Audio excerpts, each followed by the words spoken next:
Hello and welcome class 12th student. Today we are going to discuss about some important conversion factor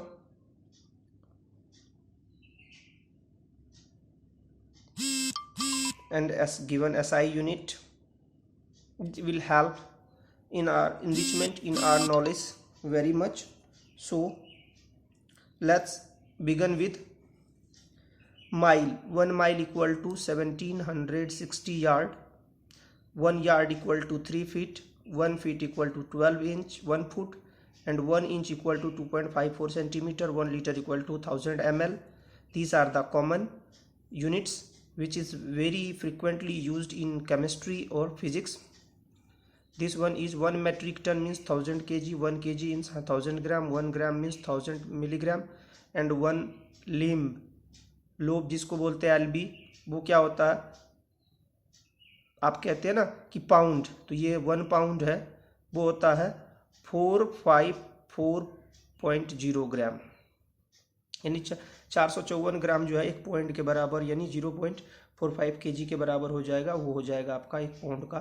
ठीक है, तो ये था study normal. फिर है कि from given unit to SI unit, एक नॉर्मल गिवन यूनिट दिया है आपको, वहाँ से क्या करना है, आपको SI यूनिट के तरफ मूव करना है। तो क्या है और ये कैसे है, ज़रा समझते हैं, इसे हम थोड़े से डिटेल में समझने की कोशिश करते हैं कि SI सिस्टम ऑफ यूनिट में इसका कैसे और कहाँ क्या क्या एप्लीकेशन, किसके बारे में बात कर रहे हैं। ठीक है, तो ज़रा देखिए, ध्यान से समझिए इसे, क्योंकि ये बहुत ही इम्पोर्टेंट पॉइंट है हमारे लिए। अब जैसे है यहाँ पर 1 अंगस्टम, अब क्या होता है कि कई बार आपको जो है चीज़ें अंगस्टम में दिया रहता है और आपको कहता है मीटर या सेंटीमीटर में बदलने के लिए, तो 1 अंगस्टम इक्वल टू 10⁻10 मीटर होता है जो SI यूनिट में, और फिर इसको क्या करते हैं -10⁻⁻8 सेंटीमीटर के। ठीक है, फिर है आपका 1 AMU एटॉमिक मास यूनिट। क्या होता है कि एटॉमिक मास यूनिट जो है 1.67 kg ये मास दिया है आपका। 1 टेम्परेचर इन डिग्री सी, अगर आपको केल्विन में कन्वर्ट करना है तो पहले ही 9th क्लास में भी आपने पढ़ा है, जो टेम्परेचर है उसको 273 ऐड कर दीजिए। फिर 1 डाइन, प्रेशर की बात आ रही है तो 1 डाइन 10⁻⁵ न्यूटन के बराबर होता है, और 1 जो कैलोरी है वो 4.184 जूल के बराबर होता है, और 1 अर्ग जो है 10⁻⁻7 जूल के बराबर होता है। वही प्रेशर की बात कर रहे थे तो 1 एटमॉस्फेयर 760 mm और टोर के बराबर होता है। न्यूटन पास्कल में बात करें तो 101325 पास्कल न्यूटन मीटर स्क्वायर जिसको बोलते हैं वो होता है।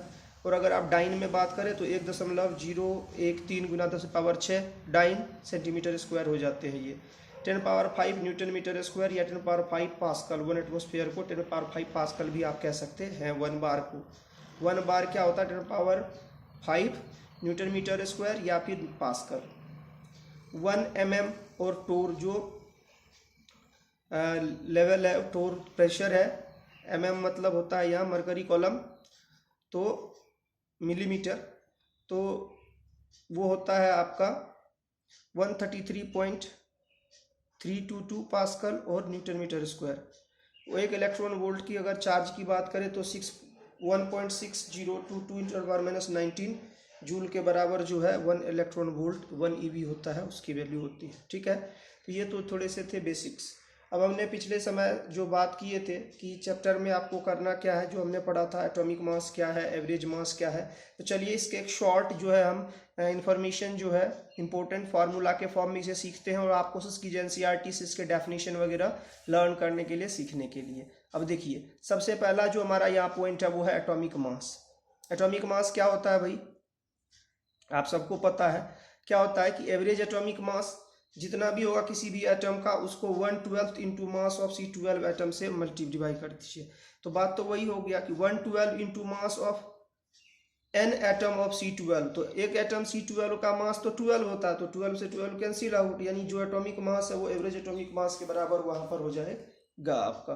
दूसरा है आपका कि एवरेज एटॉमिक मास क्या होता है, तो एवरेज एटॉमिक मास क्या, आप जैसे मान लीजिए क्लोरीन है, तो क्लोरीन के 2 आइसोटॉप्स हैं। कार्बन है, कार्बन के 3 आइसोटॉप्स हैं, C12H14, C12H6, C12H13, इस तरह से।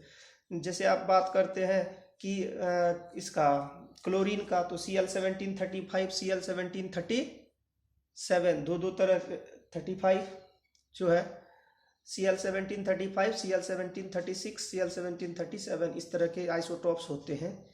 तो उसको एक से मतलब एटॉमिक नंबर सेम है लेकिन एटॉमिक मास क्या है डिफर है, तो वो क्या है आइसोटॉप्स है। तो जो रिलेटिव अबंडेंस जो है और उसका एटॉमिक मास से मल्टीप्लाई, फिर रिलेटिव अबंडेंस उसी का दूसरा जो आइसोटॉप्स उसका, और फिर ये दोनों के रिलेटिव एटॉमिक मास का सम करके डिवाइड करते तो हम क्या आ जाता है हमारा एवरेज एटॉमिक मास आ जाता है। इसके बाद है मोलिकुलर फार्मूला। तो जो क्या होता है n इंटू इम्पेरिकल फार्मूला, जहाँ n क्या है मोलिकुलर मास अपन इम्पेरिकल फार्मूला मास का रेशियो यानी नंबर ऑफ मोल है। इसके बाद आ जाता है आपका एवरेज मोलिकुलर मास। तो empirical formula summation of the empirical abundance या फ्रैक्शनल अबंडेंस है जितने भी, उनको मोलर मास से मल्टीप्लाई कर दीजिए तो वो क्या हो जाएगा एवरेज मोलिकुलर मास के बराबर हो जाएगा। फिर कहते हैं कि नंबर ऑफ मोल्स क्या होता है। तो जो गिवन वेट और मोलर वेट का जो रेशियो होता है वो क्या हो जाता है आपका, नंबर ऑफ मोल्स निकालना है आपको तो given weight upon molar weight. Number of atom molecule electron उसको एवोगाड्रोस नंबर से डिवाइड कर दीजिए तब भी नंबर ऑफ मोल आपको आ जाएगा। 22.4 लीटर STP पे T273 प्रेशर 1 एटमॉस्फेयर, तो जितने भी गैस हैं वो 1 मोल जो है उसका इतना ही होगा, 22.4 लीटर वॉल्यूम को वो ऑक्यूपाई करेगा। फिर है आपका molarity, number of moles of solute dissolve in a litre of solution, उसको क्या कहते हैं हम लोग मोलारिटी कहते हैं कि 1 लीटर सॉल्यूशन में कितने number of moles of solute dissolve है वो उसकी मोलारिटी कहलाएगी। यानी कि नंबर ऑफ मोल्स को n से मल्टीप्लाई कर दिया तो m इक्वल टू क्या हो गया n upon volume of solution इन, अब यहाँ ml में कर दिया, लीटर में होता तो 1000 नहीं होता, तो ये ml में है तो 1000 से मल्टीप्लाई कर दिया, ये हो गया आपका। फिर कहते हैं when percentage mass of solute and density of solution is given then molarity is expressed as, यदि परसेंटेज दिया हो आपका मास का, डेंसिटी दिया हो तो मोलारिटी कैसे निकालेंगे आप, तो percentage of solute into 10 into density of solution upon molecular weight of solute. यदि ये फॉर्मूला आपको याद होता है तो मैं अभी दावे से कह सकता हूं कि इस चैप्टर के 3 नंबर के सवाल आपके जो है एकदम आपके ही हो जाएंगे।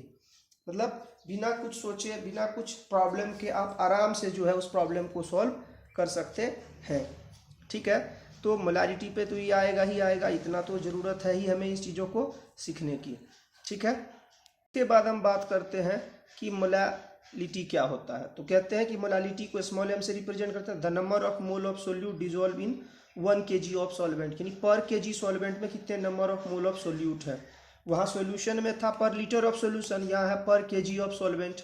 ठीक है, तो इसके लिए आप क्या करते हैं molality equal to n into 1000 upon weight of solution in gram, या weight of solute into 1000 upon molecular weight of solute into weight of solvent in gram, दोनों आप इसके लिए अप्लाई कर सकते हैं और आप इसे सॉल्व कर सकते हैं। ठीक है, उसके बाद है मोल फ्रैक्शन।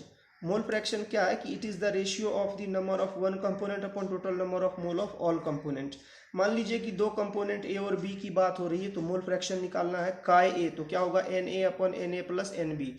अगर काय बी निकालना होता यहीं पर तो हम क्या निकालते NB upon Na plus NB, जहाँ Na NB number of moles of component है तो हम कहते हैं कि mole fraction of all component in a system is 1, यानी काय ए प्लस काय बी इक्वल टू 1।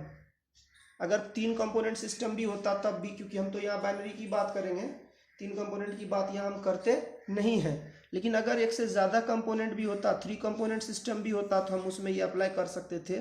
तो अब होता क्या है कि मान लीजिए कोई नॉर्मल प्रॉब्लम आप सॉल्व करते हैं, उसमें एक का कंसंट्रेशन दिया, दूसरे का आपको कह रहा है कि निकालिए मोल फ्रैक्शन, तो आप इस फॉर्मूले से आराम से निकाल सकते हैं। अब है कि relationship between mole fraction and molality. Mole fraction और मोलालिटी में क्या रिलेशन है जरा देखिए। सोल्यूट है, मोल फ्रैक्शन ऑफ सोल्यूट यानी molality upon molality plus 1000 upon molecular mass of solvent. देखिए इस फॉर्मूले को यूज करके अगर आपको कभी भी मोल फ्रैक्शन पता हो यानी मोलालिटी पता हो और आपसे कोई मोल फ्रैक्शन पूछे तो भी आप निकाल सकते हैं, या आपको मोल फ्रैक्शन पता हो तो आप तब भी इस चीज़ से देखिए यहाँ पर इसके बीच का रिलेशन एस्टेब्लिश्ड हो जाएगा आराम से।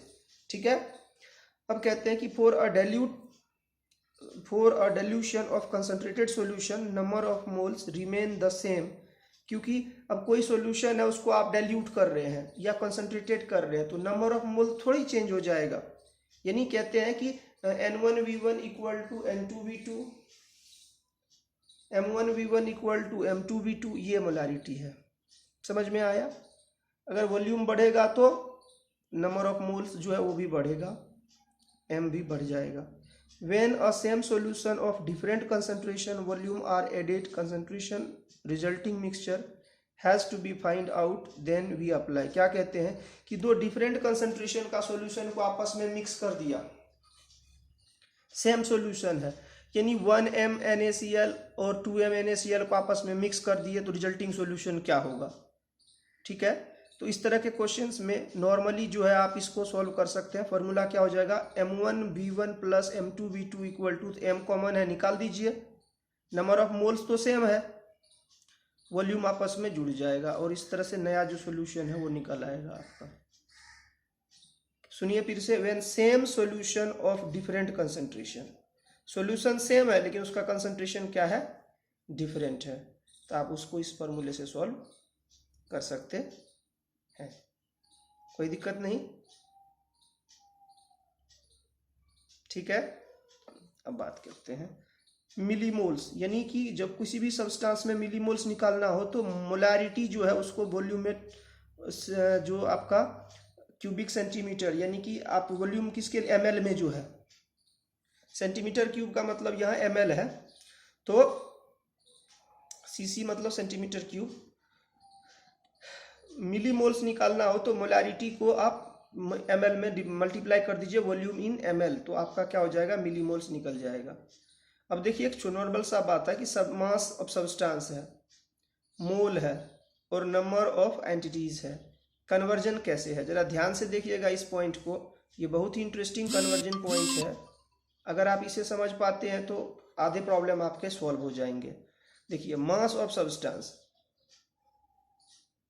डिवाइडेड बाय मोलर मास, तो मोल आ जाएगा, अगर गिवन मास में मोलर मास से डिवाइड कीजिएगा तो मोल आ जाएगा।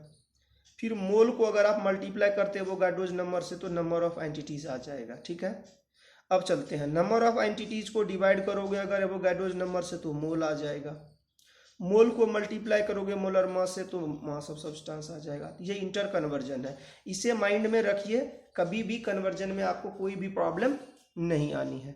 ठीक है, तो चलिए हम अपने नेक्स्ट वीडियो में आपको उसके कैलकुलेशन, इस पे बेस्ड कॉन्सेप्ट जो है, इस पे क्वेश्चन प्रॉब्लम डिस्कस करेंगे। Thank you and have a good day.